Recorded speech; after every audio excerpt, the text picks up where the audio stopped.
Hello, everyone. I'm here with Aidan Stoddard, and we're going to talk about music today. So, Aidan, you recently released an album, which is pretty darn cool, Thank you. and it's called Lanterns. Is That's that right. correct? Yes. Yeah. So, if you want to start out, you want to promote that a little bit. What is great about Lanterns? Oh, well, um, yeah, I recorded and released an album in my basement under a sort of musical moniker called Oak Wool, which Mm-hmm. is, I guess, my one-man band. And it has 10 songs, and it is sort of alternative rock with some ambient stuff and a little bit of folk and a little bit of post rock in there. Mm-hmm. So that kind of vibe. I think that it turned out pretty well. I recorded it with some pretty minimal equipment, and Yeah, the thing I'm most proud about is its authenticity. I think I wrote pretty honestly. absolutely. Yeah. So, a lot of the ethereal aesthetic of Lantern seems to be influenced definitely by your life.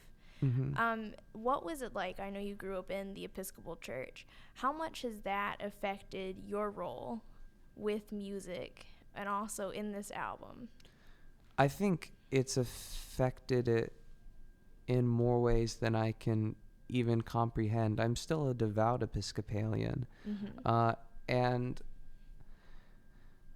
I think that growing up in a tradition like the Episcopal Church, which is in many ways similar to the Catholic Church, means that you become familiar with a lot of rites and a lot of ceremonies Mm-hmm. and traditions, which is really really comforting and for me I think it's pretty poetic. So I find myself again and again creating references and allusions to my faith tradition. And that doesn't always necessarily mean that I'm writing a song that's about my own personal spiritual devotion, although that is often the case. A lot of the time, it's also an evocation of an image that comforts me. Mm-hmm. That kind of traditional liturgical spirituality and religious practice is something that's very familiar to me. It's a home for me. Mm-hmm. Um, and it's something that I feel like I have the authority to sing about and to talk about. Um, it's what I know, and so I like to draw on my experience that way, for sure. Neat. Now, how did you start getting into music? And Into music in general. yeah, when did you start playing? Um, well, when I was in second grade, I started taking violin lessons. So that was Mm-hmm. way back when, and I took violin until I was a sophomore in high school. But the passion that I initially had about violin, the violin specifically, did not last. But I think it transitioned, it metamorphosed into a love for something else that was still musical. When I was in middle school, I picked up a little bit of piano and a little bit of guitar. I discovered the band Coldplay when I was in sixth grade. They're still one of my favorite groups, Mm-hmm. despite what everyone says about their new music. And there was something really special to me about the the vehicle that a song is for meaning, like 4 to 5 minutes. In my case, I guess sometimes closer to 6 or 7 minutes um, of musical meaning that is self-contained, and that is, while at times pretty simple in comparison with the classical music that I grew up with, nevertheless important and visceral and passionate. And so I tried to write songs when I was in middle school, and they were horrible, and none of them have survived to this day for good reason. But I continued into high school, and I've released a few opuses, I suppose. And this is I want to say the third or the fourth. This project called Lanterns, and I think that I've evolved a lot since then. But I'd say that my roots as the musician that I am today were in middle school with bands like Coldplay, and alternative rock and such. Absolutely. So, in that, do you find that music is a way for you to connect with that part of yourself? And is it more of like an external like release for you, or is it more of like an internal collection of who you are? Does that make sense? I think it's a mix. It certainly can induce a catharsis that I have not found anywhere else except maybe for my spirituality, which probably says a lot about why my spirituality goes into my music so much. So absolutely it can be an emotional release to play music. And that's true not just of the music that I write, because the process of writing a song can be really cathartic, but also in just playing a song that I really like. I remember I went through a breakup that was kind of painful for me, for a variety of reasons. And I went home and I played The Scientist, which is from Coldplay's second album. It's one of their more famous songs, and it's sort of a stereotypical piano ballad, alternative rock masterpiece. Yeah. And I think I played it like 7 or 8 times back to back to back, and it created a release. And that's true. If I write a really visceral piece of original music, then playing that very often will help me to tap into the emotions that that song for me brings up, and that can be really therapeutic. But at the same time, I feel like my music is a collage of just who I am. So as much as it's a kind of emotional release, it's also it's an emotional stock. I'm taking stock of myself. And in fact, that's, I think, one of the most wonderful things about publishing music online through Bandcamp or SoundCloud or whatever platform you'd like. That's accessible to normal people like you or me nowadays, but it allows us to look back at these things that we've released, and it's almost autobiographical. Neat. And definitely to have that record of how you have changed as Absolutely, a person yeah. is really important. Now, as a musician, when you approach a piece, is it better for you to cover it, or do you prefer writing your own music, and how does that change the way you approach what you are playing? Ownership is very important to me, and so I definitely usually do not cover things. There are exceptions. Yeah, as you know, that I'm doing something for the talent show that's a cover of a song that I like a lot.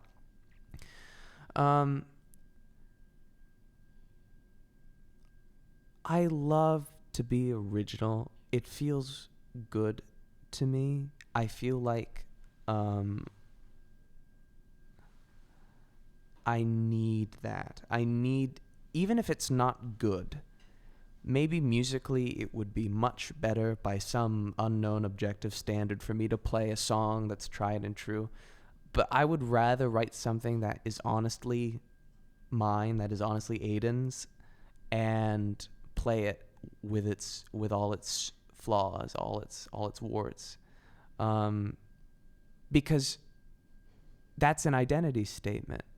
And I think that having those identity statements in my songs has been crucial in helping me to become kind of self-aware as a human being. So the process of creating original music has been integral for me, but I know it's not integral for everyone in the music world.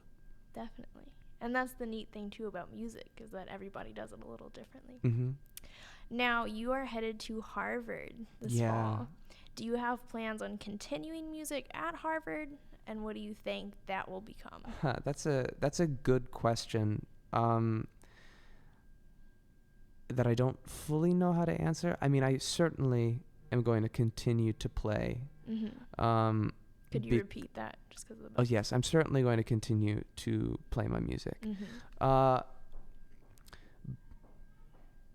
don't think that I will, at least initially, have the resources available to continue the kind of atmospheric full band sound that I've evoked in the music that I've recorded. Right.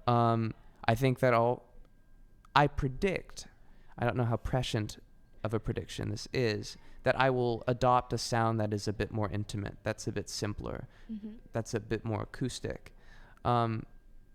But I welcome that. I want something new. I've been kind of bogged down lately by all the layers in music. So as much as I love what I've created and I'm proud of it, I think that the change in environment will be conducive to a change in style. And I don't know exactly how that will manifest, but I look forward to discovering it. Definitely. And I wish you all the best in that venture. Thank you very much. Now, you agreed to play a few pieces for us. What pieces do you have in mind, and is now a good time to do that? Yeah, I don't mind.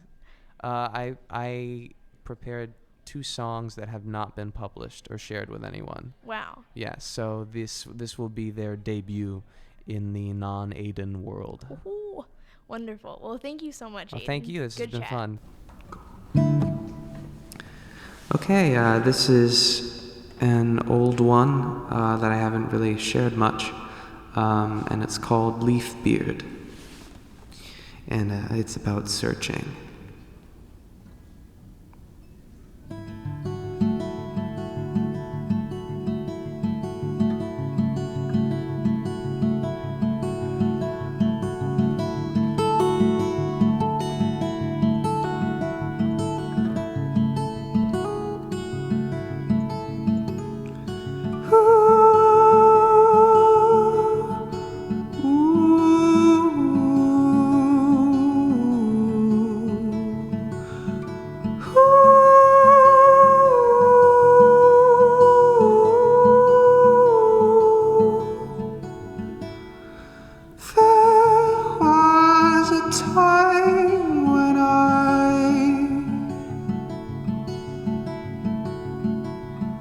Looked at the moon, gazing hostia in the sky. There was an air that I breathed before the fortress smoke took it, forging swords in men who seized. Can you tell me where to find it? I'm caught up in it all. Oh, I'm not afraid to sleep, Lord, but I'm terrified of crawling.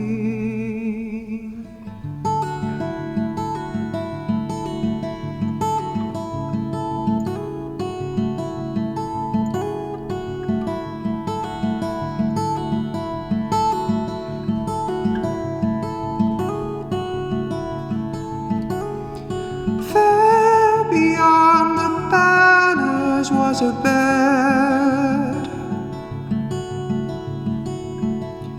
brown mushroom pillow to rest my aching head. There in the tales lived old Leafbeard, older than the earth, ebullient and weird.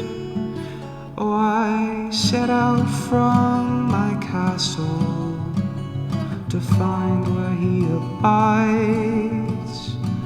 Oh, I'm not afraid to sleep, Lord, but I'm terrified of striding.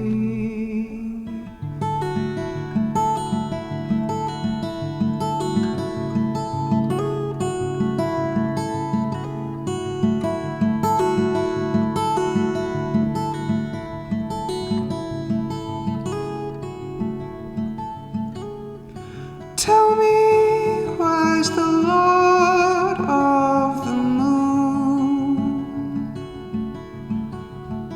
I'll give you an apricot. He said, boy, I'll give you two if you tell me. If you tell me, if you tell me where he is.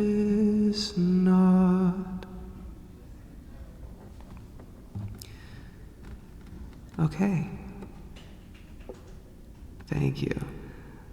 And now I'm going to play a newer one that is also unknown, and in fact is so new that I have pulled up the lyrics on my phone in case I have a bit of a forgetful moment. And this is called Dichotomy. All right.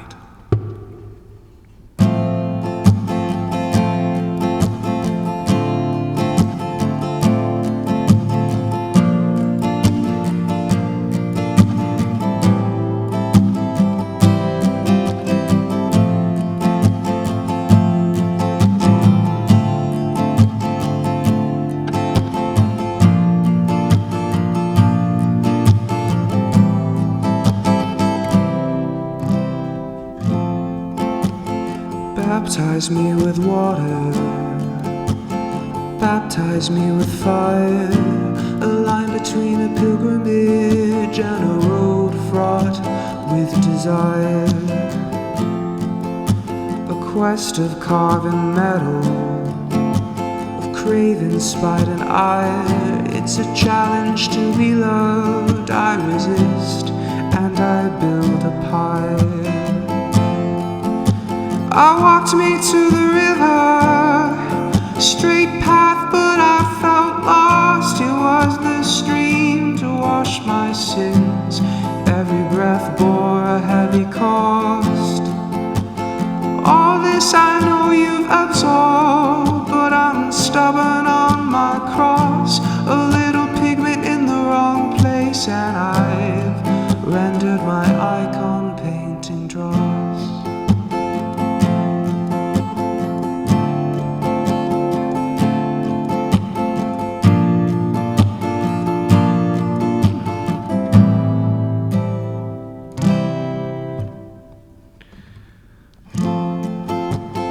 Baptize me with water, baptize me with fire, a line between what burns and what keeps me warm in the dark of night. It's not a question of a keyhole, the door is open wide. I have to peek o'er the threshold. All that grows and lives is on the other side. I climbed me up a tree trunk, found a hazelnut in a nook, a small thing smooth in my hand, and it bore a message that left me shook. Suspended because he loves it, so it says in the mystic's book. And here I am, bemused and reluctant, loved in the curve of a shepherd's crook.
And that's that.